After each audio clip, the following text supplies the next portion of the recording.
चलिए आज बात करते हैं एक ऐसे केस की जिसने पूरे देश को सच में हिलाकर रख दिया था। एक ऐसी कहानी जो दिल्ली के एक आम से घर में शुरू हुई और 11 मौतों के एक भयानक रहस्य पर जाके खत्म हुई। ये कहानी है बुराड़ी डेथ्स की। 11 बस ये एक नंबर यही इस पूरी कहानी का सेंटर पॉइंट है।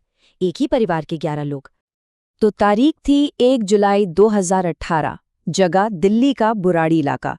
और जब पुलिस एक घर के अंदर दाखिल हुई तो उन्हें जो मिला उस पर यकीन करना किसी के लिए भी आसान नहीं था। एक ही परिवार के 11 सदस्य मृत पाए गए थे। और बस यहीं से वो एक सवाल उठा जिसने पुलिस वालों से लेकर पूरे देश तक सबको उलझा दिया। आखिर ऐसा हो कैसे सकता है? तो चलिए इस गुत्थी को सुलझाने की कोशिश करते हैं। तो सबसे पहले बात करते हैं उस खौफनाक मंजर की जो पुलिस को उस घर के अंदर देखने को मिला। 1 जुलाई 2018 की सुबह पुलिस जब चुंडावत परिवार के घर पहुंची तो अंदर का जो नज़ारा था वो सच में किसी बुरे सपने जैसा था। सोचिए सीन कितना अजीब और डरावना रहा होगा। 10 लोग आंगन में एक जाल से लटके हुए थे। सबके चेहरे ढके हुए, मुंह पर टेप, कानों में रुई और हाथ पैर भी एक खास तरीके से बंधे हुए थे। मतलब ये कोई नॉर्मल सुसाइड तो बिल्कुल नहीं लग रहा था। और सबसे अजीब बात, परिवार की जो सबसे बुजुर्ग सदस्य थी दादी, उनकी बॉडी एक अलग कमरे में मिली और उनकी मौत फांसी से नहीं, गला घोटने से हुई थी। तो जाहिर है सवाल ये था कि आखिर ये लोग थे कौन, क्योंकि जो हुआ उसे समझने के लिए ये जानना बहुत जरूरी है कि ये परिवार था कैसा।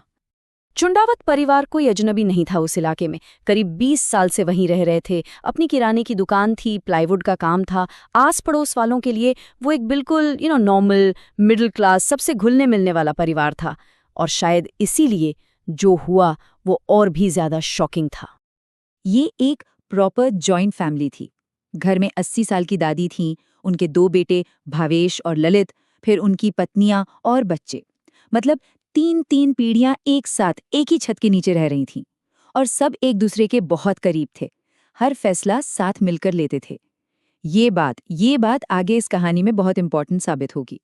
पुलिस भी मर्डर और सुसाइड के बीच उलझी हुई थी कि तभी उन्हें एक ऐसा सुराग हाथ लगा जिसने पूरे केस का रुख ही पलट कर रख दिया। एक बार फिर से वही नंबर 11, पर इस बार ये नंबर लाशों का नहीं बल्कि घर से मिली 11 डायरियों का था। पुलिस को घर से 11 रजिस्टर मिले और इनमें पिछले 11 सालों से हाथ से सब कुछ लिखा जा रहा था। ये डायरियां एक तरह से परिवार के विश्वास, उनके रीति रिवाजों का एक पूरा कच्चा चिट्ठा थीं। और यहीं पर पुलिस के होश उड़ गए। डायरियों में ठीक वैसी ही क्रिया करने के निर्देश थे जैसे लाशें मिली थीं। हाथ पैर कैसे बांधने हैं, आंखों पर पट्टी कैसे लगानी है, सब कुछ। ये सिर्फ एक इत्तेफाक तो नहीं हो सकता था।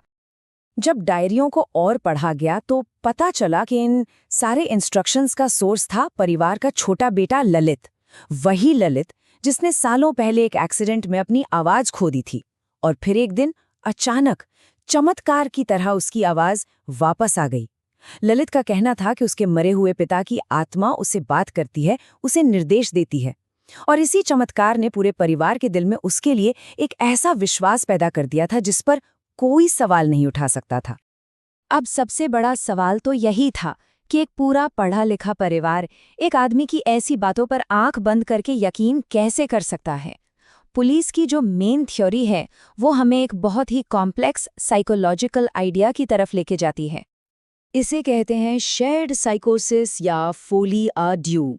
अगर आसान भाषा में समझें तो ये एक ऐसी दिमागी हालत है जिसमें एक इंसान का कोई अंधविश्वास या गलत यकीन उसके बहुत करीबी लोगों में भी फैल जाता है और वो लोग भी उस पर बिना सवाल किए यकीन करने लगते हैं।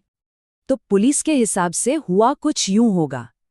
सबसे पहले ललित को ये वहम हुआ कि उसके पिता की आत्मा उससे बात कर रही है। फिर उन बातों को डायरियों में लिखा जाने लगा। क्योंकि पूरा परिवार एक दूसरे से बहुत जुड़ा हुआ था और ललित पर अंधा भरोसा करता था, तो धीरे धीरे सबने इस बात को सच मान लिया और आखिर में सबने मिलकर उस आखिरी धन्यवाद अनुष्ठान को अंजाम दिया। और इस पूरे मामले का जो सबसे दुखद पहलू है वो शायद यही है। डायरियों को पढ़कर ऐसा लगता है कि परिवार का इरादा खुदकुशी करने का था ही नहीं। उन्हें पूरा यकीन था कि ये बस एक पूजा है, एक रस्म है और इसके ख़त्म होते ही उनके पिता की आत्मा उन्हें बचा लेगी और वो सब खुद को खोल लेंगे। ये एक बहुत ही भयानक और दुखद मिसकैलकुलेशन थी, जिसका नतीजा 11 मौतें थीं।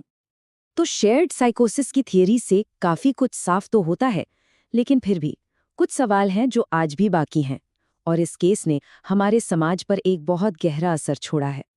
जैसे कुछ सवाल आज भी वहीं के वहीं हैं। दादी का गला क्यों घोटा गया था जबकि बाकी सब फांसी पर लटके थे? कुछ रिश्तेदार आज भी ये मानने को तैयार नहीं हैं कि ये सुसाइड था, वो इसे एक प्लान्ड मर्डर मानते हैं।